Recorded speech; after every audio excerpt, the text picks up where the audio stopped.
Everyone told P-38 pilots the same thing. Never turn with a zero until the day Japanese aces realized the Americans weren't losing because their fighter was slow, heavy, or poorly flown, but because it hesitated for a fraction of a second at exactly the wrong moment.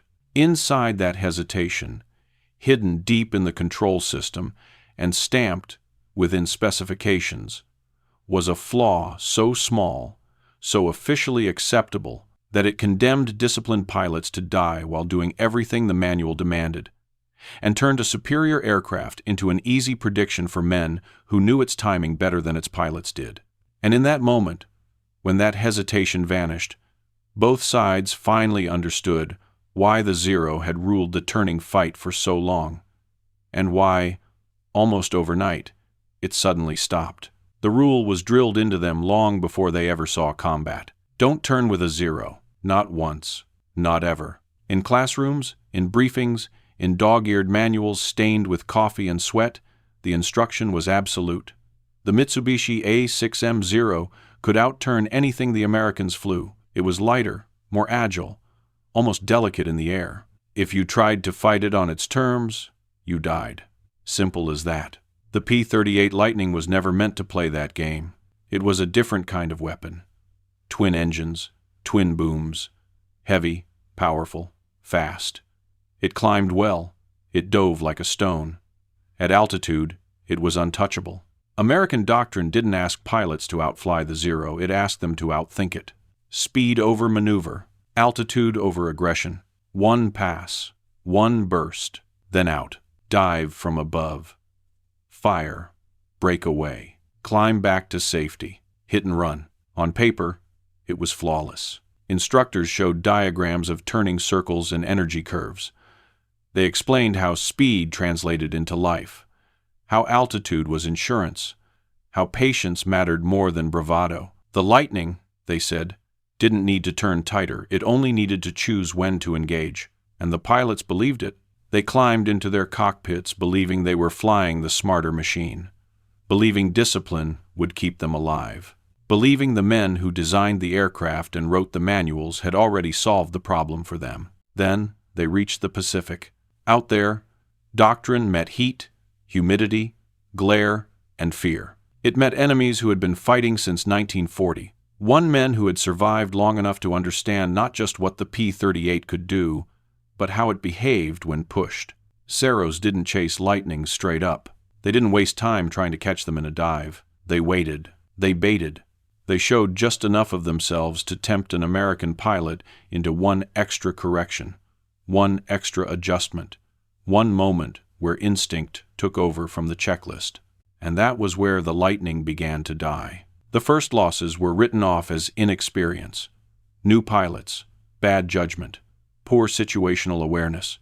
The reports used careful language, controlled language, language that avoided questions. But the losses didn't stop. They came in patterns. Pilots who followed Doctrine still found themselves with zeros inside their turn.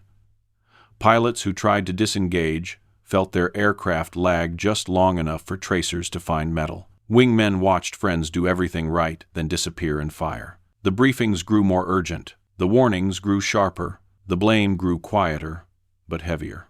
Don't turn, he really won. Don't hesitate. Once of the 10. Don't second-guess the manual. We have, because if the manual was right, then the deaths had to be mistakes. That explanation was comforting. It meant the system worked. It meant no one at the top had to be wrong. But comfort doesn't survive long on an airfield. At dawn, ground crews watched pilots walk toward their aircraft with faces that tried and failed to hide what they knew. Some would come back, some wouldn't.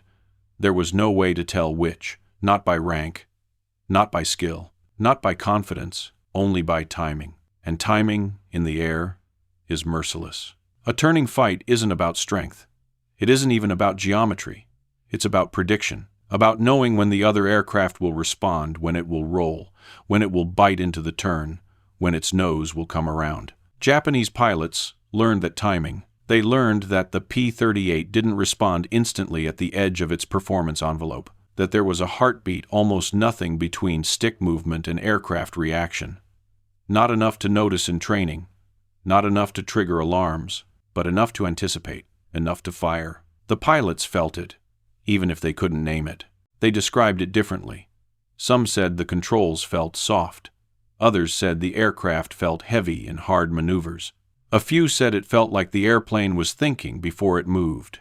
None of that made it into the reports, because nothing was technically wrong. Engines were within limits. Control surfaces were rigged correctly. Cable tensions met factory tolerances. Everything checked out. So the deaths continued, framed as unfortunate but unavoidable the price of fighting a superior turning aircraft. What no one wanted to admit was that the Lightning wasn't being beaten by tighter turns. It was being beaten by predictability, and predictability doesn't show up on spec sheets. It shows up in the space between command and response. In the moment when a pilot knows what to do and the aircraft doesn't quite do it yet, that gap was invisible to the people writing Doctrine. But it was obvious to the men who worked with their hands inside the airplane every day. They heard it. They felt it. They knew something was wrong, not catastrophically wrong. Not enough to ground a squadron, just wrong enough to keep killing pilots who trusted the rules.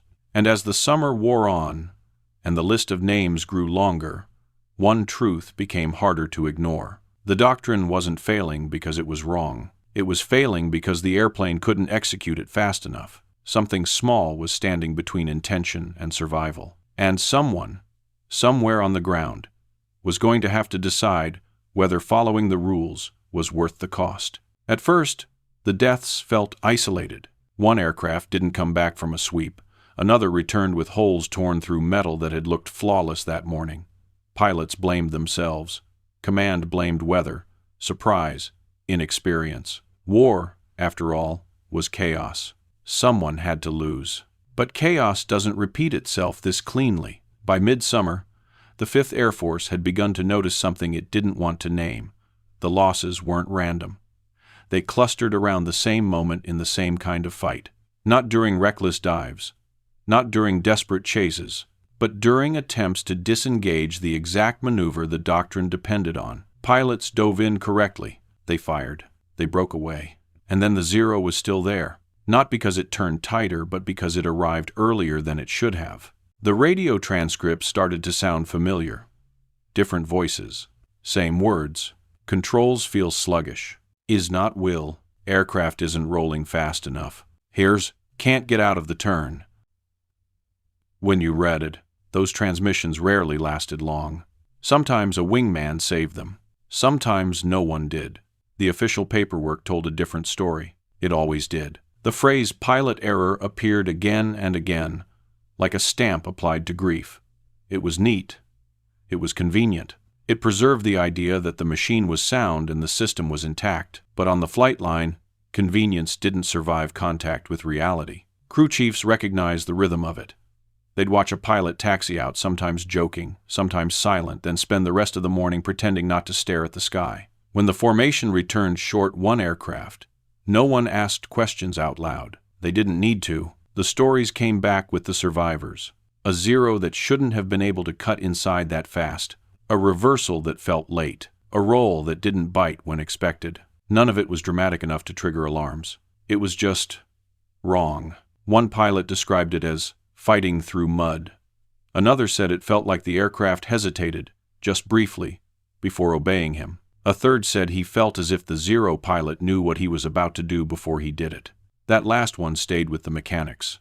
Because prediction is everything in a turning fight. If the enemy can anticipate your response, your aircraft might as well be transparent. The deaths kept coming. Not just rookies. Not just men pushing too hard. Experienced flight leaders began disappearing from rosters. Men with dozens of missions. Men who knew better than to panic. Men who had survived long enough to trust their instincts and found those instincts betrayed by the aircraft itself. One loss rattled the squadron more than the rest. A pilot everyone respected. Calm, methodical. The kind of man younger pilots watched closely, because if he survived, maybe they could too. He followed Doctrine exactly. His wingman swore he saw the Lightning try to roll out of the turn and fail to get there in time. When the wreckage was recovered, there was nothing to point to. No snapped control surface. No engine failure. No battle damage that explained the outcome. The aircraft was, officially, perfect. That perfection felt obscene, because the men who maintained those airplanes knew every imperfection by touch. They knew which panels rattled, which cables sang a slightly lower note when tensioned, which aircraft felt right and which didn't. And all of them felt the same thing. A softness where there should have been immediacy, within limits, within spec, within tolerance, deadly anyway. The manuals didn't account for that. They couldn't. Manuals assume ideal response. They assume the machine does exactly what it's told, exactly when it's told. Combat exposes what happens when it doesn't. Japanese pilots learned the lightning's rhythm the way hunters learn prey. They didn't need to know why the aircraft behaved the way it did. They only needed to know when. They waited for the roll. They waited for the delay. They fired where the lightning was about to be, not where it was. And it worked. Again and again. On the ground, the explanation started to fracture. Instructors doubled down on discipline. Officers emphasized patience. Briefings grew longer, more detailed, more desperate. But none of that changed what pilots felt in their hands. They were asking the aircraft to do something it couldn't quite do fast enough. And the men closest to the machines, the ones tightening bolts and running cables through their fingers, were beginning to understand something no one above them wanted to hear. The problem wasn't how the pilots fought. The problem was that the aircraft was asking them to fight with perfect timing and then denying it. That realization was dangerous, because if the pilots weren't at fault, then the system was. And systems don't like being accused. They push back. They protect themselves with paperwork and procedure and distance. So the only people who could see the pattern clearly were the ones with no authority to fix it. Enlisted men, crew chiefs, mechanics. They stood between doctrine and death, watching the same thing happen over and over, knowing exactly where to look and exactly how forbidden that knowledge was. Every morning smelled the same: fuel, oil, metal, heat. Every morning began with the same ritual, and every morning carried the same unspoken question. Who wouldn't be coming back today? The pattern was there, clear, repeating, unforgiving. And once you see a pattern like that, you can't unsee it. The only question left was how long it would take before someone decided that waiting for permission was no longer an option. Act 3.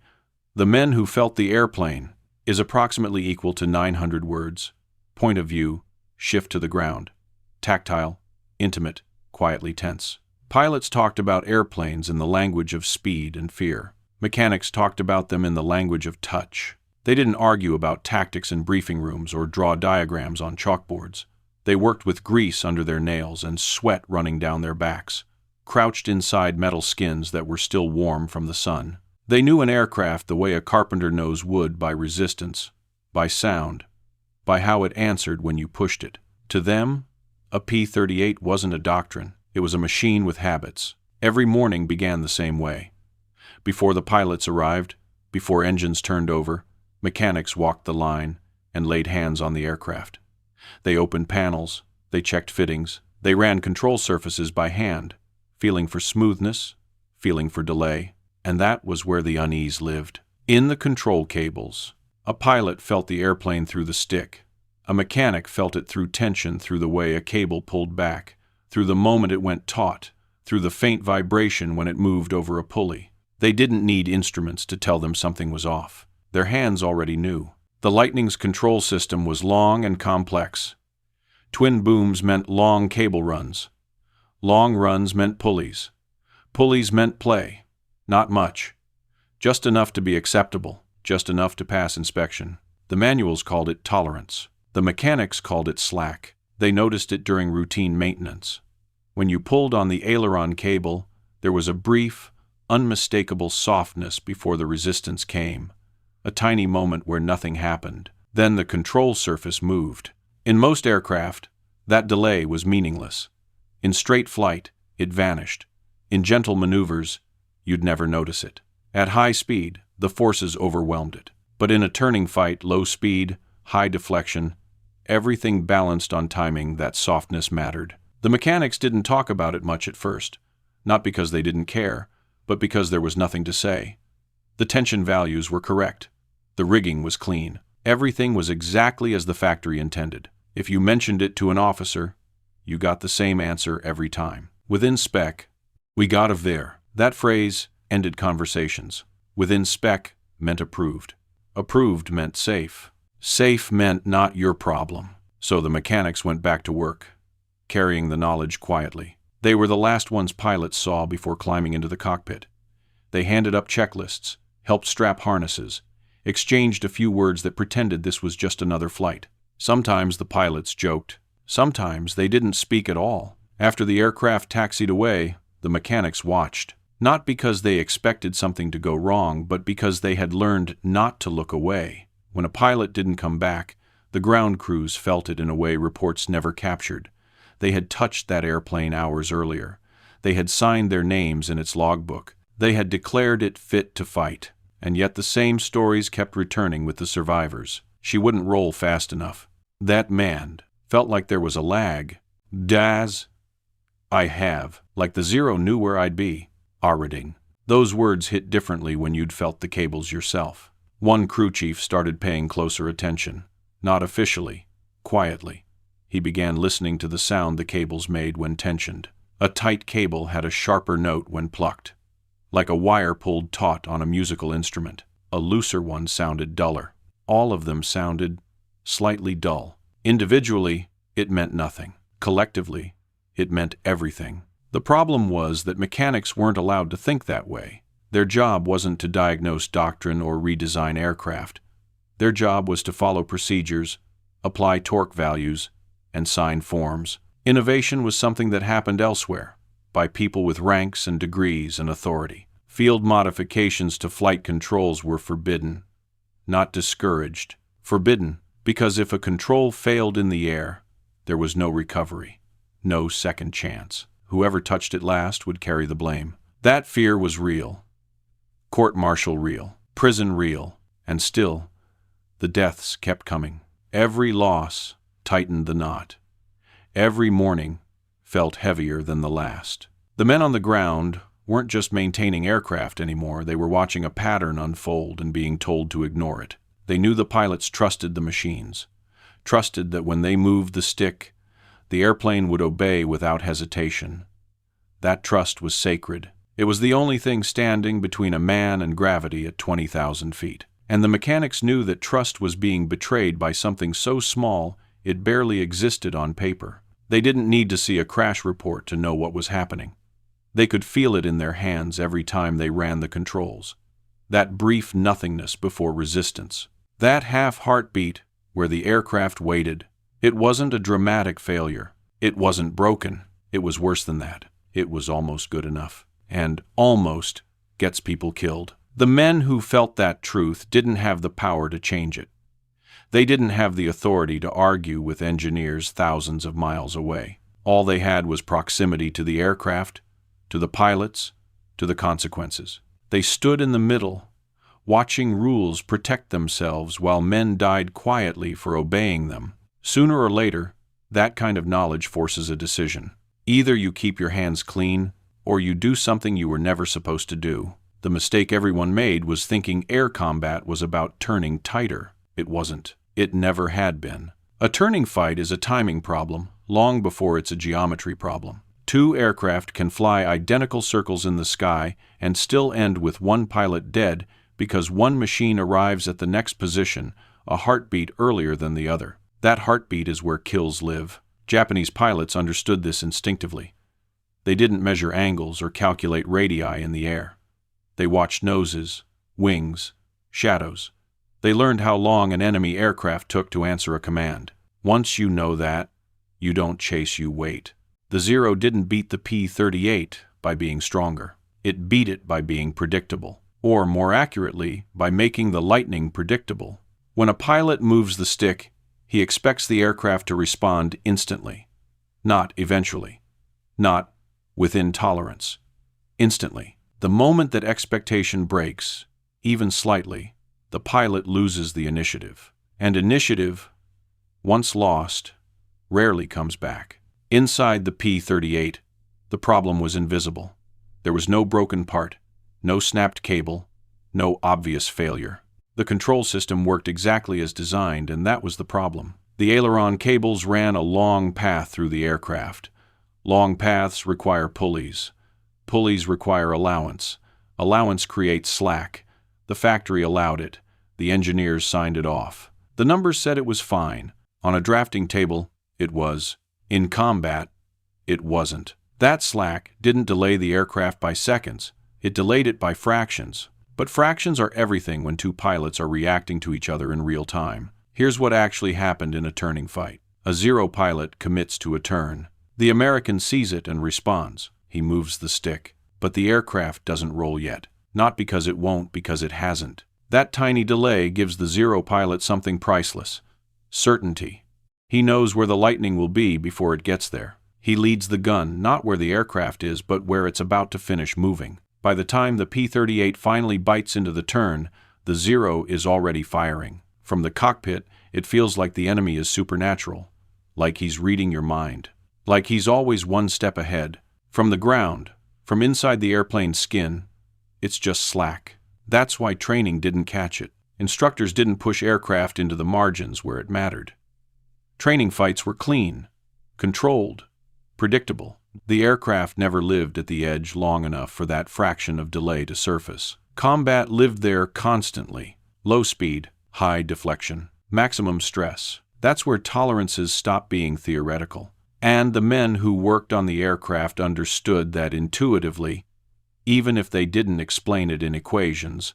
They knew how a cable should feel when it was right. They knew when resistance came too late. They also knew the difference between unsafe and unsurvivable. The manuals only cared about the first. There was no checklist item for, does this airplane respond fast enough to keep a pilot alive when a Zero reverses direction? So, there was only a number on a page, and the number said everything was acceptable. The worst part was how subtle the problem was. If the lightning had been obviously sluggish, pilots would have adapted.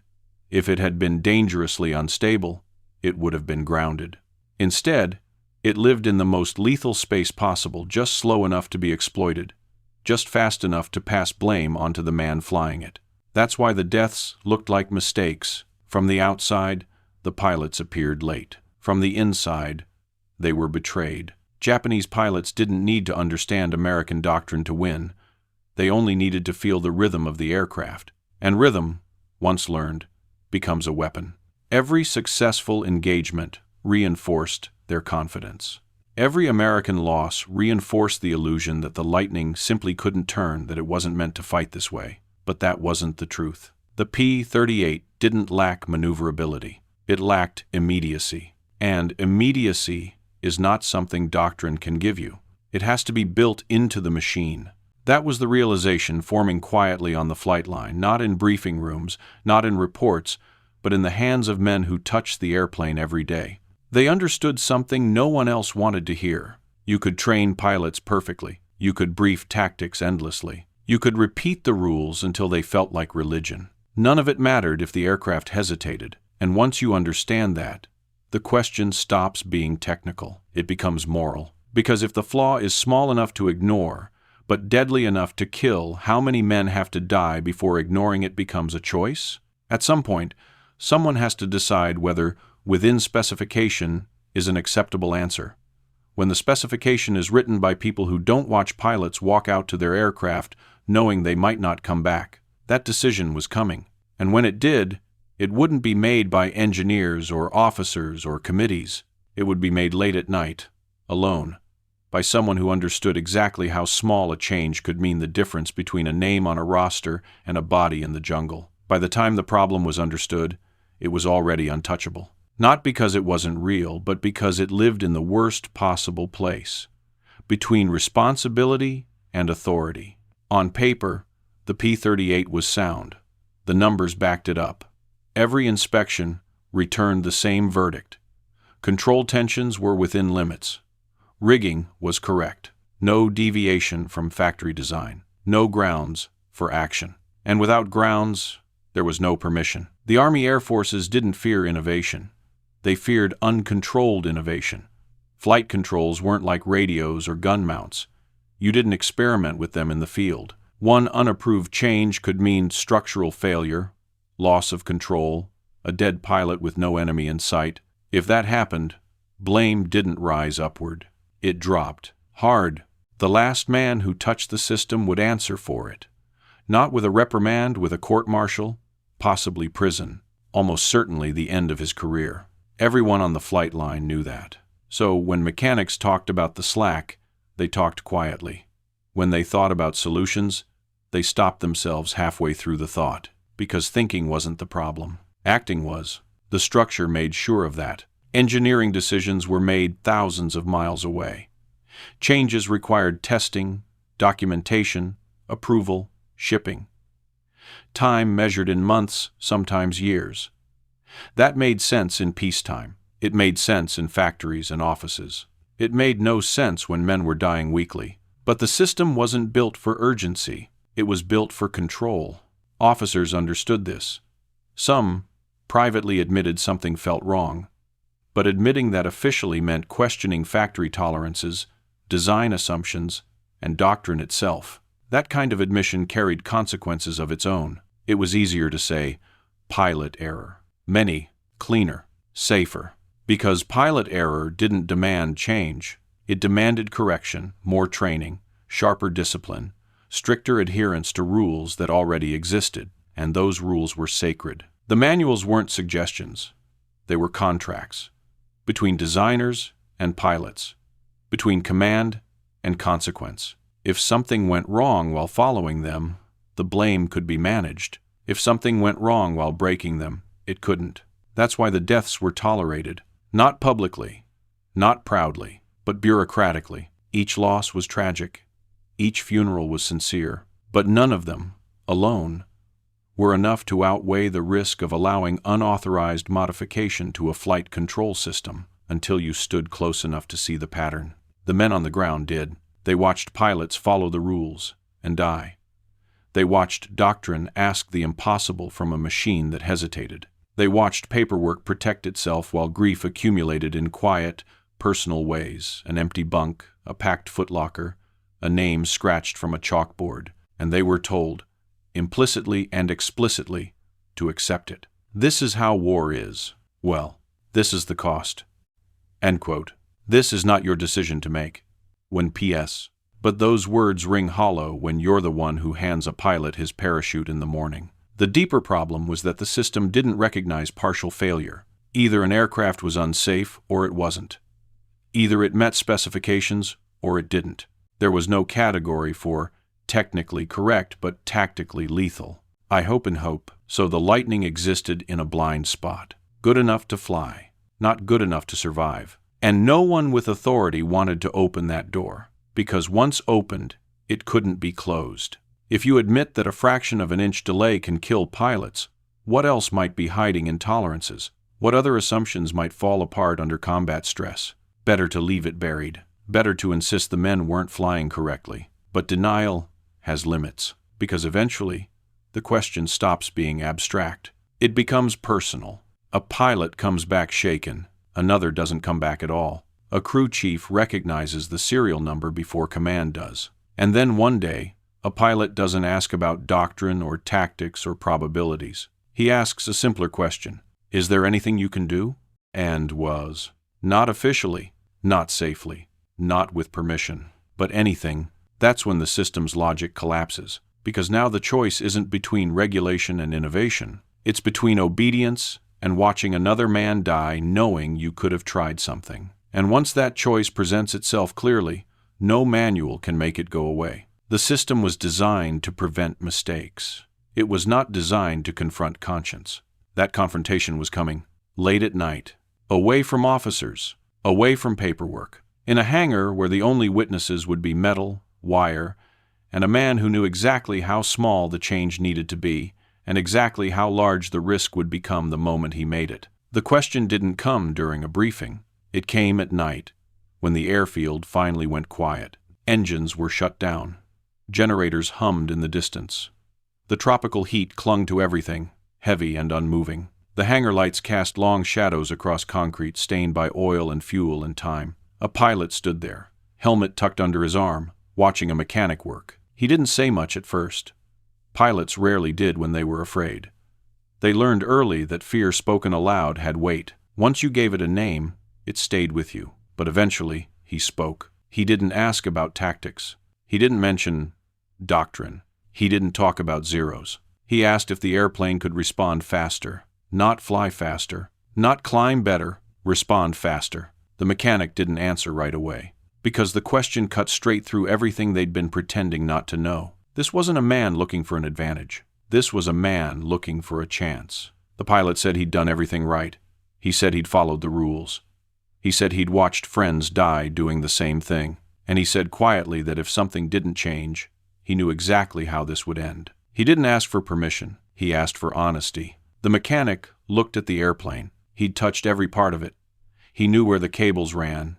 He knew where the slack lived. He knew exactly how small the problem was and exactly how forbidden it was to fix. Flight controls were not something you improvised with. One wrong move, one unforeseen stress, and the aircraft wouldn't just fail. It would betray the pilot without warning. If that happened, there would be no explanation good enough to survive it. But doing nothing had already failed. That was the truth no regulation could erase. The pilot left. Said he'd be back in the morning. Gave the mechanic time not to think about how to do it, but whether he would. The hangar emptied, and that was when the decision stopped being theoretical. Alone, the mechanic opened the access panel inside the boom. The metal was still warm from the day. Inside, the control cable ran exactly where he expected, smooth, intact, officially perfect. He pulled on it. There it was, that brief nothingness, that fraction of an inch before resistance. Enough. He didn't redesign the system. That would have been reckless. He didn't replace components. That would have been obvious. He reached into his tool bag and pulled out a length of wire he'd salvaged weeks earlier. High tensile. Strong. Meant for something else. Kept without reason until now. He bent it slowly, deliberately. His hands slipped once. Then again, the metal fought back. It always does. He cut his thumb, wiped the blood on his coveralls, and kept working. This wasn't a moment of inspiration. It was a moment of resolve. The wire wouldn't add power. It wouldn't change geometry. It would only do one thing: remove the slack. 8 minutes of work, maybe less, but every second felt heavier than the last. Because once the wire went in, there was no pretending this hadn't happened. This wasn't maintenance. This was defiance. If an officer walked in, there would be no explanation that mattered. If the aircraft failed in flight, there would be no forgiveness. The mechanic disconnected the cable, installed the tensioner, forced the pin through with effort. When it seated, he tested the system by hand. Not delay. The control surface moved the instant he applied force. Clean. Immediate. Alive.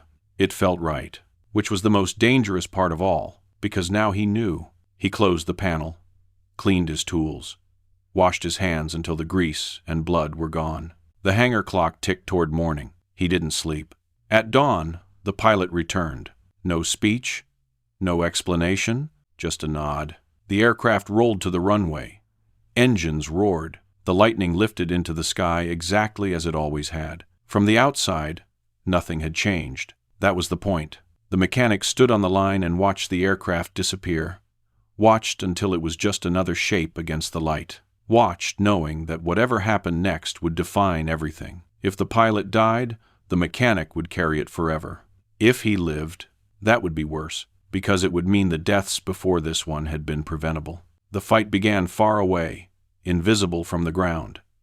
Minutes passed with no word. The radio stayed quiet. Then voices came through, excited, fast, unmistakably alive. When the aircraft returned, the pilot climbed out of the cockpit shaking. Not from fear, from adrenaline. He didn't smile. He didn't celebrate. He said 2 words. It responded, "Isasard." That was all. In that moment, the war didn't change. But something far more dangerous did. Because now the mechanic wasn't guessing anymore. He knew the rules were wrong. And once you know that, you can't unknow it. From that night forward, the question was no longer whether the system was broken. It was how long it could survive being exposed. The difference wasn't dramatic at first. There was no new sound. No sudden surge of power. No warning that the airplane had changed. The pilot only noticed it when he needed it. The engagement unfolded the way so many others had. Altitude advantage. Sun behind the formation. Zeros below. tightening into a defensive pattern they'd flown 100 times before. The pilot rolled in, nose down, airspeed climbing, sight picture steady. This part had always worked. The first burst went wide. Tracers stitched empty air. The Zero snapped into a turn and dove exactly as expected. The pilot followed, and for the first time since he'd arrived in the Pacific, the airplane answered without delay, not faster than physics allowed, not beyond its limits, just immediately. The roll didn't feel lighter. It felt honest. The stick moved, and the aircraft moved with it. No softness, no waiting, no moment where the airplane lagged behind intent. That moment was everything. The Zero pilot reversed, expecting the same hesitation he'd seen before the tiny pause he'd learned to exploit. Instead, the lightning came through the turn with him. Inside his timing, inside his expectation, for a fraction of a second, the Zero pilot hesitated. That hesitation killed him. The American pilot didn't think about doctrine or rules or tolerances. He didn't even think about victory. He saw the opening, felt the control response lock in, and fired. The Zero fell away, trailing smoke. One kill didn't change the war, but it changed something far more important: belief. Because belief is fragile in combat. Pilots don't need certainty. They need trust. Trust that when they commit, the machine will not betray them. The fight didn't stop there. Another Zero came in from above. Then another. The pilot should have run. That was the rule. That was the safe choice. But running had never felt safe before. It felt like gambling with a delay. This time, he turned. Hard. The lightning snapped around, cleanly, decisively. The pilot felt the aircraft bite into the maneuver, felt the nose come through faster than he expected, faster than he'd ever felt before. Another Zero overshot. Another opening. Another burst. When it was over, the pilot was alive, low on fuel, hands shaking as he climbed back to altitude. He didn't chase the last enemy aircraft. He didn't need to. The point had already been made. He landed in silence. No cheering, no celebration. Just ground crews gathering instinctively, sensing something had happened. Pilots have a way of carrying combat with them when they climb out of the cockpit. You can see it before they speak. This pilot didn't brag. He didn't exaggerate. He didn't even sound excited. He said the airplane felt different. That was enough. Other pilots had seen the fight from above. They hadn't known what to expect, but they knew what they'd seen. A lightning that didn't fly like the others.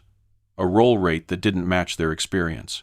A response that arrived before the enemy expected it. One of them found the mechanic later that day. He didn't ask what he'd done. He asked if he could do it again. That's how change actually spreads in war. Not through orders, not through memos, through survivors. The second aircraft flew the next morning. Came back intact. The pilot said the same thing. The controls felt alive. The delay was gone. The airplane went where he told it when he told it. By the third aircraft, there were no coincidences left. Word moved quietly, the way forbidden knowledge always does. Pilots talked among themselves. Crew chiefs compared notes in lowered voices. Nobody wrote anything down. Nobody asked permission. They didn't need to. They had proof. Each modified aircraft returned more often than the ones that weren't. Each pilot came back with the same description, not of aggression, not of bravery, but of control. The lightning hadn't learned to outturn the Zero. It had learned to stop announcing its intentions. Japanese pilots felt the change almost immediately. Their timing was off. The lightning reversed faster than expected. Shots that should have landed cleanly now, missed by inches. Confidence began to crack. And confidence, once broken, doesn't come back easily. On the ground, the mechanic worked faster now, not because he was careless, but because hesitation had left him too. He knew exactly what the wire did. He knew exactly how much tension was enough. He also knew that every aircraft he touched made the truth harder to hide, but hiding no longer mattered. Because now the question wasn't whether the modification worked, it was how many pilots would die without it. The war hadn't changed overnight. The enemy hadn't disappeared. But the balance, the subtle, invisible balance that decides who fires first and who reacts too late, had shifted. All because a fraction of delay was removed. All because someone decided that rules written far away mattered less than what happened when two aircraft met in the sky. And once that line was crossed, there was no going back. Because the lightning was no longer predictable. And in air combat, unpredictability is survival. Success is loud in combat, even when no one talks about it. Pilots don't need statistics to recognize a change. They see it in who comes back. They hear it in the tone of debriefings. They feel it in the absence of empty bunks. After the first few aircraft flew with the modification, something subtle but undeniable began to spread through the squadrons. Confidence without bravado. Not recklessness. Not arrogance. Control. Pilots who had once broken off fights early now stayed just long enough to make the zero commit first. Not because they were suddenly fearless, but because the airplane no longer betrayed them at the edge. That difference didn't stay hidden for long. A flight leader noticed his wingmen weren't falling behind in reversals anymore. Another noticed his pilots were returning with fewer holes in their aircraft. A third noticed that engagements were ending faster, not with prolonged chases, but with clean breakaways. Questions followed. Quiet ones. Not in briefing rooms. Not where officers could hear. In corners of hangars. Over engine noise. In the space between shutting down a motor and climbing out of a cockpit. Your airplane roll faster today? Av. Did they change something on yours? Mine. Who worked on your bird? 2. Dio. The answers always led back to the same place. The ground crews. The mechanics didn't advertise what they were doing. They didn't need to. Pilots sought them out. Crew chiefs started asking to be shown. Not everyone agreed. Some refused outright. The risk was too high. The consequences too real. Others looked at the casualty lists and decided the risk was already being paid just by someone else. The modification itself was almost insultingly simple.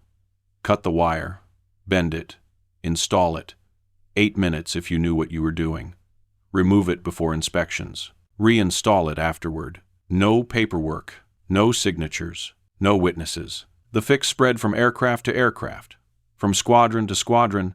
Not because it was clever, but because it worked. And because it couldn't be argued with, pilots who had gone weeks without a kill began coming back with victories. Men who had struggled to survive suddenly found themselves dictating the fight. The lightning still wasn't a zero, but it no longer behaved like prey. By late summer, the shift was impossible to ignore. The numbers didn't scream yet. They whispered. Loss rates dipped. Kill ratios crept upward. Nothing dramatic enough to trigger alarms, just enough to unsettle assumptions. And the assumptions were everything. For months, Japanese pilots had fought the lightning with confidence born of experience. They knew when to reverse, when to tighten, when to fire. The P-38 had a rhythm, and they'd learned it well. That rhythm was gone. Zeros began overshooting turns that used to be safe. Reversals that had once guaranteed position now led to head-on passes and narrow escapes. Veterans noticed it first, men who trusted their instincts and suddenly found those instincts wrong. They reported it. At first, Japanese intelligence dismissed the reports. Pilots exaggerate. Combat distorts perception. The American aircraft hadn't changed. There was no new model in theater, no new armament, no visible modification. So the reports were filed away. Then more came in. Same complaint. Same confusion. The Americans weren't flying differently. They were reacting faster. That shouldn't have been possible. Back on the American side, the secret grew heavier by the day. More aircraft carried the modification. More mechanics learned how to do it. More pilots depended on it. And still, officially, nothing had changed. Inspections passed. Reports stayed clean. The system remained intact on paper. But paper doesn't fight wars. The men who lived in the margins knew the truth. A line had been crossed. Not in policy, but in practice. The lightning had become something it wasn't supposed to be, not through redesign, but through defiance. The danger now wasn't whether the modification would work. It was whether it could stay hidden long enough to matter. Because once command noticed, the questions would begin. Who authorized this? Who approved it? Who would answer if something went wrong? And those questions didn't care how many lives had been saved. But the mechanics kept working, and the pilots kept flying, and the enemy kept dying, quietly, without announcements or medals. A forbidden fix was turning into a weapon, not because it added power, not because it changed tactics, but because it took something the enemy relied on predictability and erased it. And once predictability is gone, doctrine collapses on both sides. The Zero had ruled the turning fight for years. Now, for the first time, it was guessing. And guessing in air combat is the first step toward fear. Japanese pilots were not surprised when Americans improved. They expected it. What surprised them was how it happened.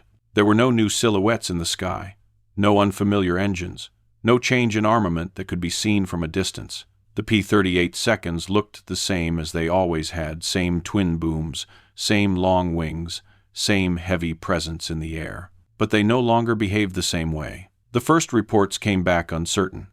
Veteran pilots described engagements that felt wrong, a lightning that reversed too quickly, a roll that finished sooner than expected, a moment where the timing they had relied on simply wasn't there. At first, those reports were brushed aside. Combat fatigue, overconfidence, bad luck. Experienced pilots aren't immune to denial. In fact, they're often the most vulnerable to it. When your survival depends on patterns you've mastered, admitting those patterns are breaking is terrifying. But the encounters kept happening. Zeros overshot turns they had executed flawlessly for years. Head-on passes came too close. Gun solutions vanished just before firing. The lightning was no longer arriving where it was supposed to be. It was arriving early. That changed everything. Air combat is a mental duel long before it's a physical one. A pilot commits to a maneuver based on expectation on how the enemy aircraft should respond. Once that expectation collapses, hesitation creeps in. Hesitation gets pilots killed. Japanese aces felt it first. Men who had survived since the early days of the war, who had built their reputations on turning fights, suddenly found themselves questioning their instincts. A maneuver that should have guaranteed advantage now risked collision or exposure. One veteran described it later as fighting a shadow that moved before you reached it. 2-3. The Americans weren't faster in a straight line. They weren't climbing better. They weren't flying with more aggression. They were simply responding when they were told to, and that was enough to break timing Japanese pilots had memorized through blood. Command demanded answers. Intelligence officers examined wreckage from downed P-38 seconds. They measured wings, inspected engines, checked control surfaces.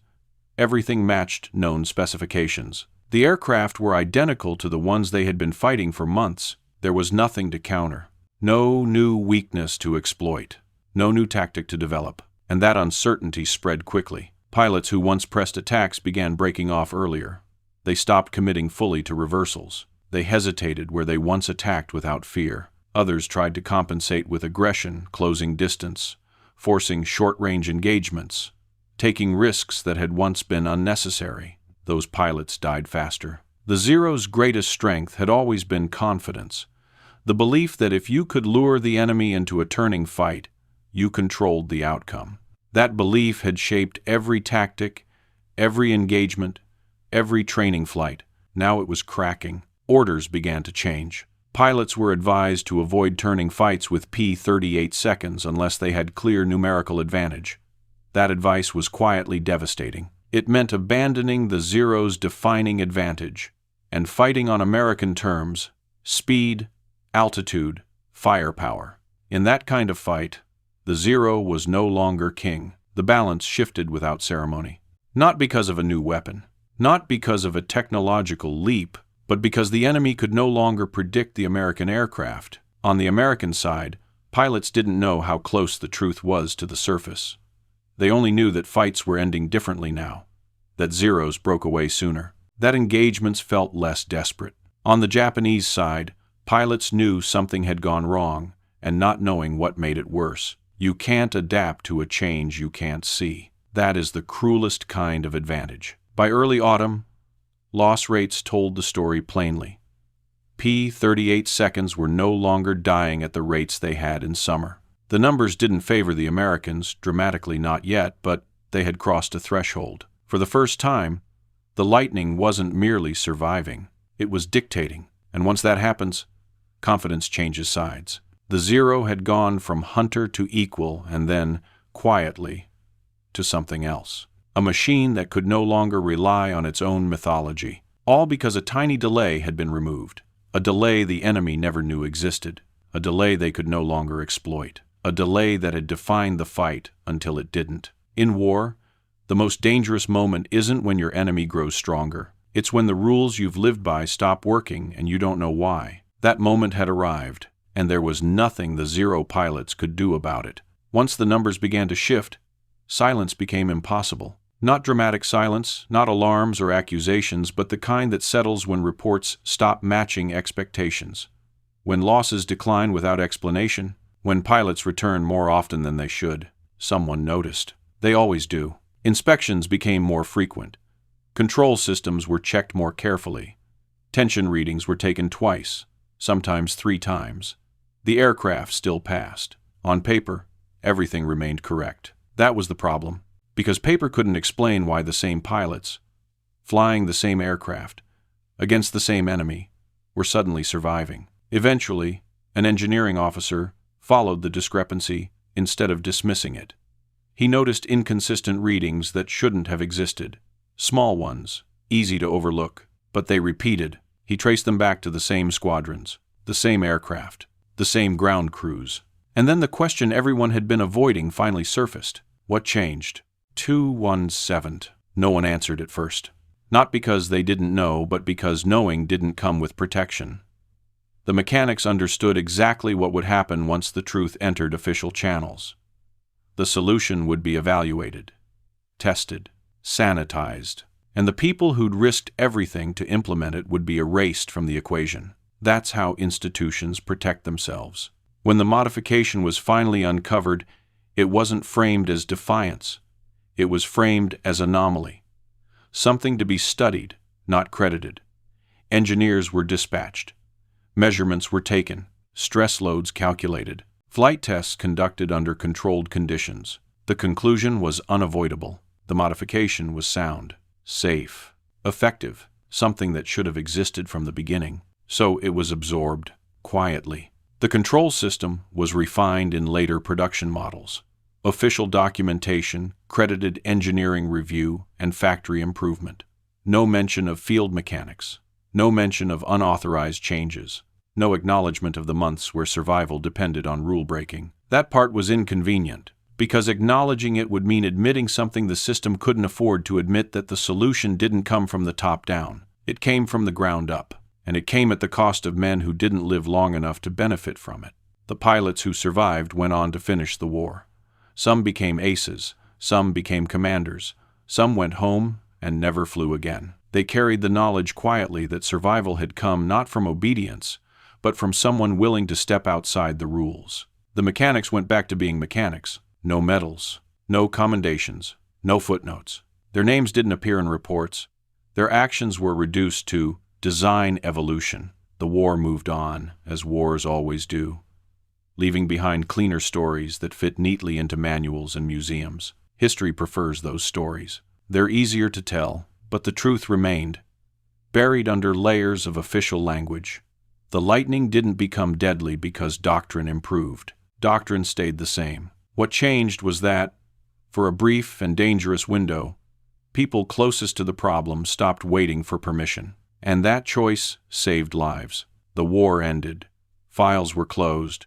Credit settled where it was most comfortable. The system congratulated itself for adapting. But adaptation had already happened long before approval arrived. It happened at night, in silence, with wire and grease and fear. History would remember the aircraft, the aces, the victories. It would forget the moment when the rules failed and someone chose to ignore them. And that forgetting is the final act of almost every war. Not because the truth is unknown, but because it doesn't fit. Long after the skies over the Pacific went quiet, the story settled into the shape history prefers. The P-38 improved. The kill ratios shifted. American air power adapted. On paper, everything made sense. Engineering analysis identified inefficiencies. Factory designs evolved. New models entered service with refined control systems. The war machine learned, adjusted, and moved forward. That is the version you'll find in manuals. What you won't find is the moment when the learning actually happened. It didn't happen in a conference room. It didn't happen during a test flight in California. It didn't happen because doctrine changed. It happened when someone close enough to the problem stopped believing the paperwork. The Lightning didn't suddenly become a better aircraft because someone added power or redesigned wings. It became better because someone removed a delay that never should have been there, a delay everyone had accepted because it was within tolerance. And tolerance, in war, is a dangerous word, because tolerances are written in peacetime. Lives are lost in fractions of seconds. The men who made that change didn't think of themselves as innovators. They didn't write theories. They didn't argue policy. They watched pilots leave in the morning and not come back. That was the data that mattered. So they acted quietly, illegally, effectively. And when the system finally caught up, it did what systems always do. It absorbed the solution and erased the risk that produced it. The fix became official. The names disappeared. Responsibility dissolved upward into abstraction. No one was punished. No one was credited. The war moved on. Some of the pilots who benefited survived to old age. They raised families. They told stories that softened with time. Some remembered exactly why they were alive. Most of the world never knew. The men on the ground went back to their tools, back to garages and workshops and ordinary lives. When asked about the war, many of them shrugged, said they fixed airplanes. That was all. History rarely pauses for people like that. It prefers clean arcs, clear heroes, approved solutions. But war doesn't work that way. War is won in margins, in hesitations removed, in moments where someone chooses responsibility over permission. That is the lesson buried inside this story. Not that rules are useless, but that rules are written for averages, and war kills at the extremes. When reality moves faster than doctrine, survival belongs to the people willing to see the difference. The P-38 didn't defeat the Zero because it learned to turn tighter. It survived because it stopped hesitating. And that hesitation, that tiny, invisible gap between intent and action, exists everywhere, in machines, in systems, in decisions made far from consequences. Most of the time, it's harmless. Until it isn't. That's why stories like this matter. Not because they glorify disobedience, but because they remind us where real change comes from and who usually pays for it first. You had been the one standing on that flight line, watching men follow the rules and not come back. Would you have broken them to save the next pilot? Or would you have trusted the system to fix itself in time? Leave your answer in the comments.